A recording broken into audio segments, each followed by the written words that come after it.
theirmenti.com, and you can join with that code.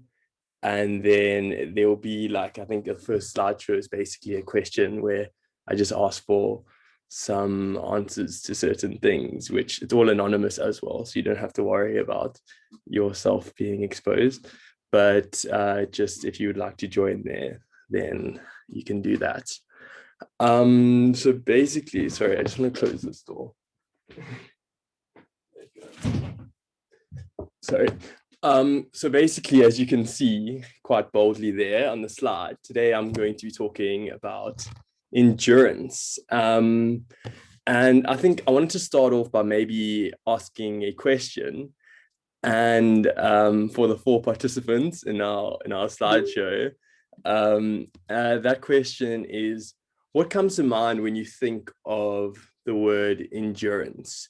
Like what word or anything that comes to mind at first when you think of the word endurance? If you can just write an answer there, and we can get some answers.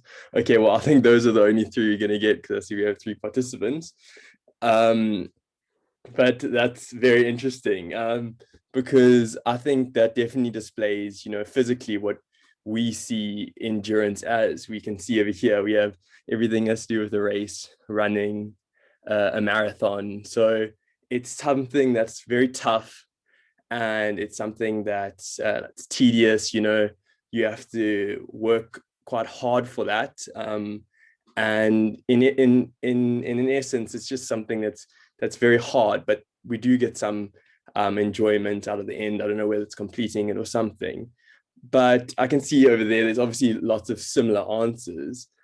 And I think in a broader sense of the word endurance, thinking about it, we all experience endurance in our own unique way, because in the end of the day, we all have different challenges in life. We all experience different challenges. But in terms of practicing endurance, I feel like it's something that is really the same for all of us. There's lessons in the Bible that teach us how to endure. And I think that's something that I wanted to look at today with you guys. And so to start this all off, I thought it was really good that we open with a story, because I feel like a story really captivates. I know for me, like hearing a story, it really gets your mind going and helps you to understand. So this story is actually a true story, and it goes something like this. So in 1914, a British explorer named Ernest Shackleton, obviously as any British man in 1914 should be named, that is an explorer. Well, so he had an audacious goal, and this goal was to be the first person in history to hike across the continent of Antarctica. And as you can imagine, with a trip like this, it's quite difficult to get yourself to do something like this. Nevertheless, find a crew to come along with you.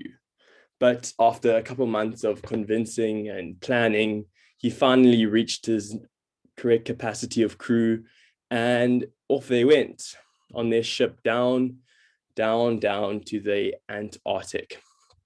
And so now you may wonder, well, Adam, did they make it? And I can tell you, no, not even close. And that's because something goes really wrong. Now, you see, Antarctica in that year was experiencing an extremely cold summer. And basically what happened is, before the explorers could even get to the shore, their boat froze in the sea. So there where they were, 28 men stuck in the middle of the Arctic Ocean. And now you can imagine, like, what do you do from here? And now another question you may have is, for how long did they get rescued? Well, I can tell you they did get rescued, but only after a total of 2 full years. So just try to take a moment to imagine this. You are there stuck in the middle of the ocean in the freezing cold. And to make matters even worse, I don't know if you remember grade 9 geography, but down in the south and in the north, what happens in the winter months, you have what's called a polar night, or a midnight summer in summer months, where essentially for 2 months you're in pure darkness. The sun doesn't even rise or set, it doesn't come into appearance. So this full story of this crew, which the ship was actually called, funny enough, the Endurance. But what essentially happens with this mission is not only does every man survive the journey, but actually something way more incredible happens. And it's that this random group of people, adventurers, they actually become friends. And I know that sounds a little bit weird, but it's quite crazy when we think about it, because so often in times like this, it's when men start to form a more primitive side and they go against each other, and it often leads to their downfall. But here we have this impossible journey, which becomes one of the most remarkable triumphs in human history, where people are surviving in the most bleak and dangerous of circumstances. But not only do they endure, they actually grow in character and they thrive. And it's this camaraderie that's so important to their survival. And from the story, we can learn so much about endurance. So I started off by obviously asking you guys what came to mind when you thought of endurance. I think all of you kind of led to, the part we normally think about, the running aspect, the physical elements. I think when most people think of endurance, we think of top athletes, what they have to go through. Coming back to the root of the word, well, it actually is rooted in both the French and Latin sense, but both come to this idea of this material hardening under something, this without resisting, this deterioration under difficulty. It's maintaining a certain position, but like going through trials. And interestingly enough, as we can imagine, which happens in a lot of situations, is endurance, as it's referred to in the Bible, is something actually quite different to what we know it as, to this definition. And it's way more expansive. The word is actually only used a handful of times in the Bible, and it's used predominantly in the New Testament. And it's used, it's this Greek word, pardon my pronunciation, it's like hupomone.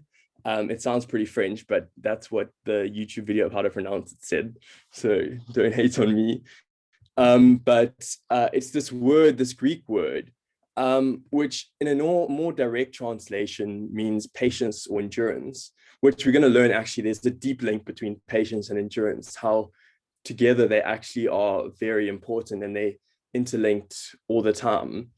But actually, more interestingly enough, in ancient Greek, how they would often define the word is they wouldn't actually have a direct another word like a simile or something like that. They would define it in another sense. And how they define this word is they defined it as a plant living in an inhospitable environment against all the odds. And I think you probably all know of those little shoots that stubbornly lift their little leafy heads up into the sunshine amongst all the concrete, and you have to get your weeding fork out again. But it's just, I think that picture in my head is such an amazing picture to think about when we think about enduring and this idea of endurance, trying to imagine that is way more vivid than obviously the standard English definitions that we have. And we see this is the image that we're going to take from what we learn about endurance in the Bible. And we learn that there's also so much more behind the word when we look at its context in the Bible. And it's actually mentioned in connection with a variety of different things. If we go to the next slide here, I actually have 4 different values here or ideas. And I just want you to, you can just slide to the right if you think it's mentioned in connection with this word or not. You just leave it where it is. And then it's interesting to see what people think. So those are 4 different words, and you can just, I don't know if it's appearing, but you can just slide across if you think that tribulation is mentioned in connection with endurance. And because I've looked at the links between them in the Bible, and it'll be interesting to see what people think. Okay, that's cool. We got one answer so far. Okay, so that's a really nice general perspective here. So actually, we'll wait for more answers to come, but all four of these words are the most commonly used in conjunction with endurance that we see, which I thought was really interesting. We can see here the highest is faith, and we can understand why faith would be connected with endurance, because that all idea with hope. The lowest is joy, which we'll see now is actually quite an interesting one.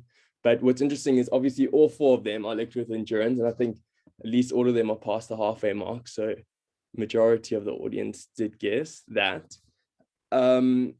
So going to the next slide, I guess we'll quickly reference each of this and the meaning behind endurance in the Bible with relating to these specific values. And I think starting with tribulations, for me, when I first looked at it and first looked at some of the verses that come up, this was the one that stood out to me. Well, in my head, I already thought of it, because whenever you go through a tribulation, you're going through a period of time where you require endurance. So for me, this one stood out, like I expected it the most. But we read here in Romans 5, and not only this, but we also exult in our tribulations, knowing that tribulation brings about endurance.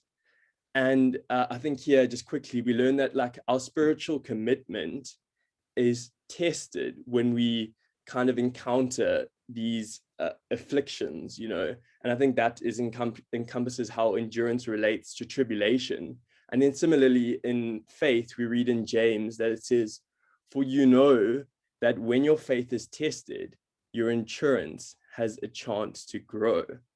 And I think this again links to this idea of patience, because patience and endurance, like I was saying, it's very closely linked. And we know how patience relates to having faith. And it's this patience that endurance brings that almost perfects and it strengthens our faith to endure the difficulties that we may experience in the future. And that's the link there. And then finally, or not finally, penultimately, joy. I thought for me, I was thinking like, how on earth could you experience joy in relation to endurance? Endurance is a time of you going through struggle, you just gripping onto that rope, you just surviving with endurance. But it's quite interesting, like we can read here, it says, being strengthened with all power according to his glorious might, for all endurance and patience with joy. And what's interesting here is it's almost saying that, in our lives, we often look towards the future. We can look towards the future thinking that there's going to be joy in the future, but we never stay back in the present. We're told that right here in this verse that we can find joy even amongst difficult circumstances, even amongst the endurance, we can find joy in the present. And I think that's a very powerful thing that stood out to me. But finally, I think in the meaning of endurance and the connections in the Bible is this idea of glory. And by far, it had the most, whenever you search the word endurance in the Bible, it is always linked with this idea of glory. And just quickly, going over it, you can see I've got 3 verses here. Reading from the top, it says, by your endurance, you'll gain your lives. Blessed is the man who reigns steadfast under trial, for he has stood the test, and he will receive the crown of life, which God has promised to those who love him. Therefore, I endure everything for the sake of the elect, that they may obtain the salvation that is in Christ Jesus with eternal glory. And we're going to look at this later, this idea of glory. But it's interesting how it's the faith, the tribulation, the joy that all culminates in this idea of glory, because in the end, we all look towards the glory, and the glory is what we seek, the glory of Jesus. And I think we'll see later on, but it's just this idea that we're gonna start to unpack now. And I think if we just now, we've looked at this word in particular, this endurance, and we've looked at the background behind it in the Bible and the context and where it's used.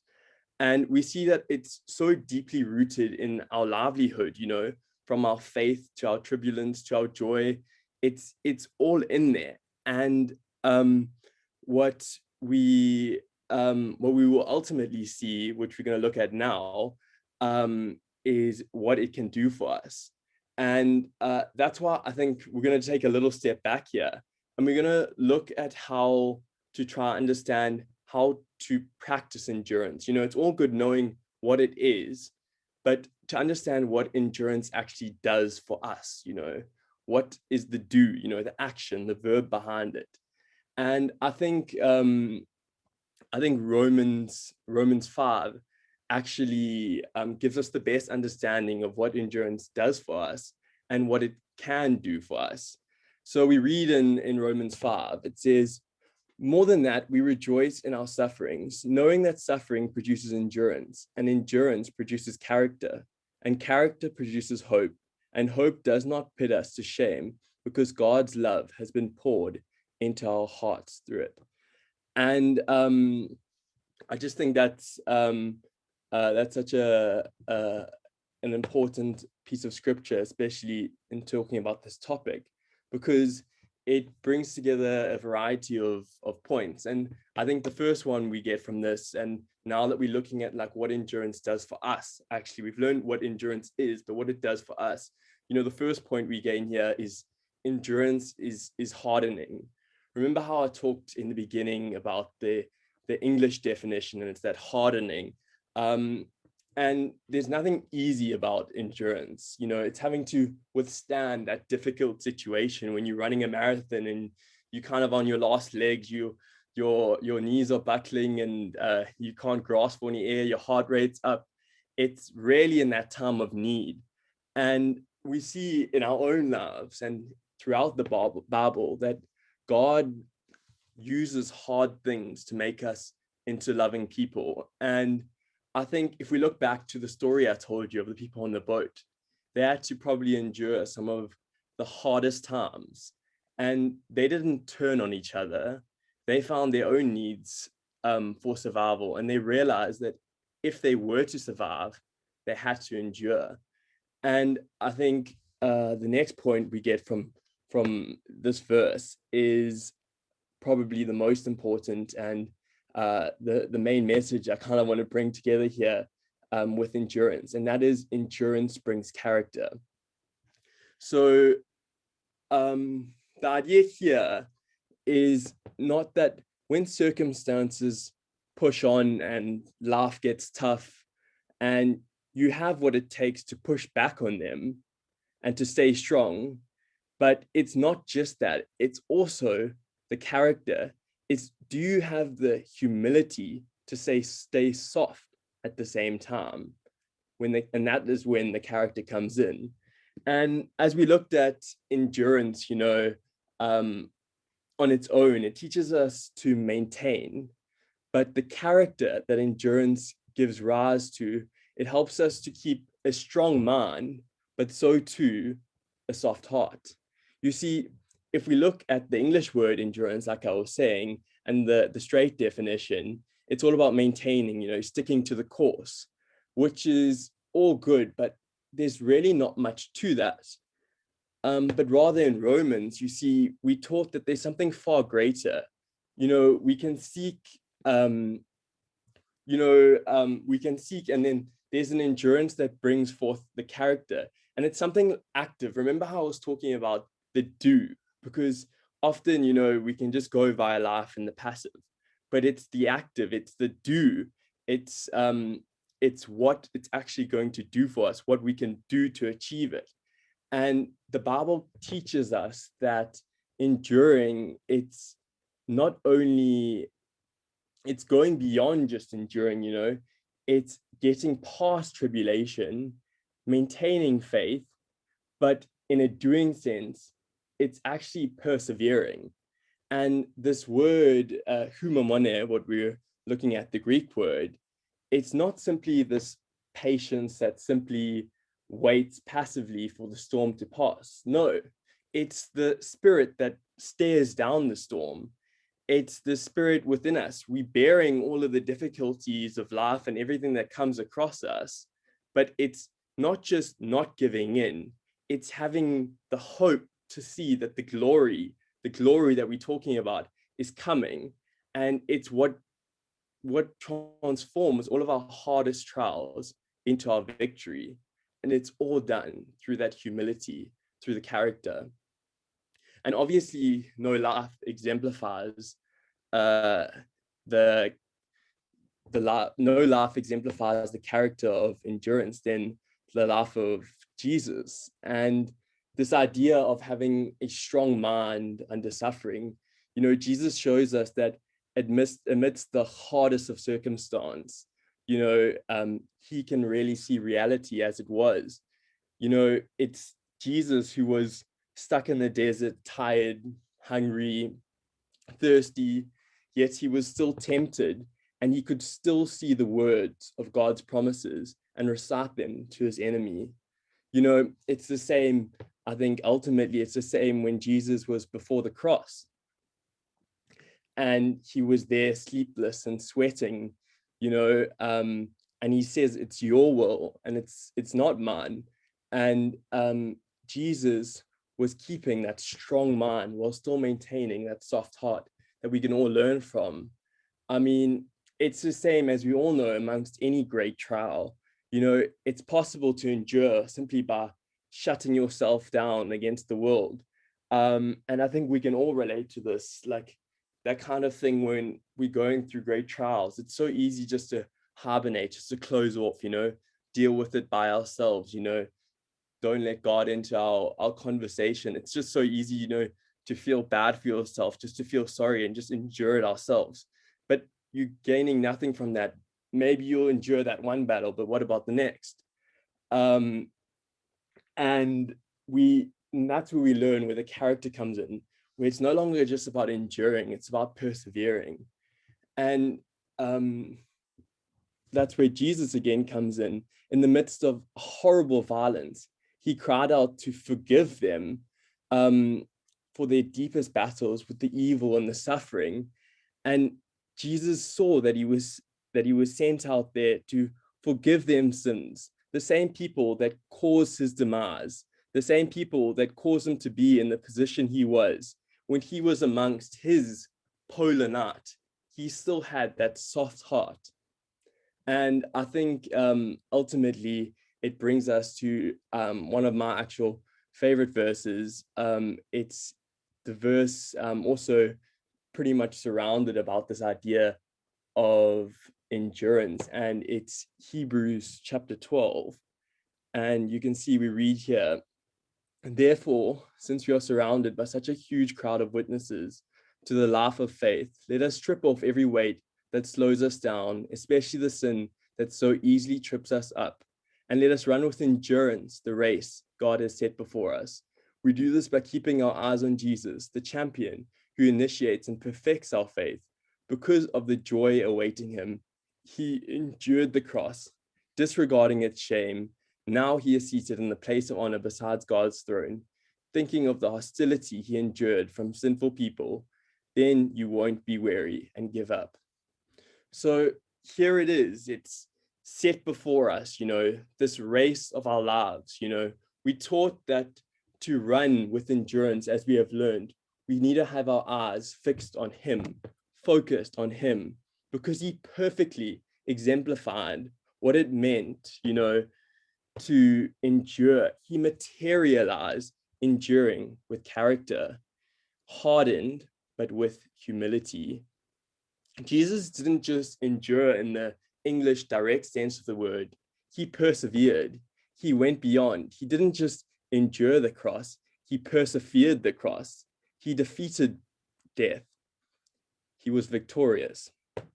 And ultimately, he taught us that endurance develops character, and that character allows no longer, and that character, you know, it allows us no longer just to endure, but to persevere. And most of all, that character also produces a hope, and a hope that we can aspire to each day. And that hope is the good news of the kingdom of God. So that is it. And thank you everyone for enduring through my talk. Yeah, back to you, Kayla. I think to